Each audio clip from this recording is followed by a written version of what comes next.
Hey, welcome to Math with Mr. Brew. Don't forget to like and subscribe and visit themathinstitute.com. Are you ready?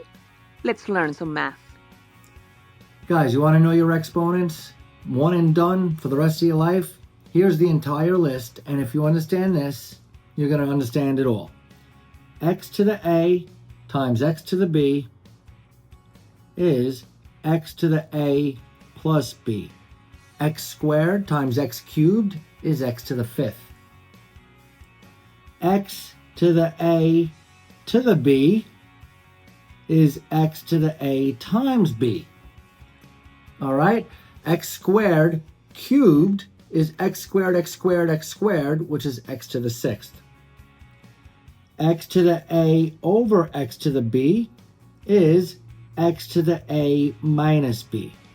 Right, if you have x squared over x, xx over x, two of the x's cancel and become 1. 1 times x is x, because 2 minus 1 is x. Anything to the 0 power is 1. We can get into y later, but this is just your list, all right? Then we have x to the 1/2, and that is the square root of x. Okay? Understand that there's an imaginary 2 here. Okay? You could also think of it better, actually, as x to the A over B is the B root of x to the A. The numerator is the power, the denominator is the root. Another good one. X to the -1 is the reciprocal, or 1 over x.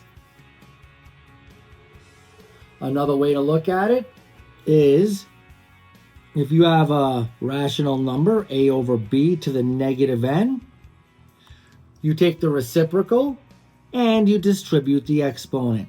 So it's b to the n over a to the n. Speaking of distribution, you can always consider a, b, c to the n. Don't forget to distribute it to everything. Even if that first variable or whatnot is a constant, you still have to distribute the n to each and every factor inside of it. Guys, that's all the exponent rules. That's all you need to know. Memorize your squares and cubes. Go to themathinstitute.com. Don't get more math problems. Get solutions.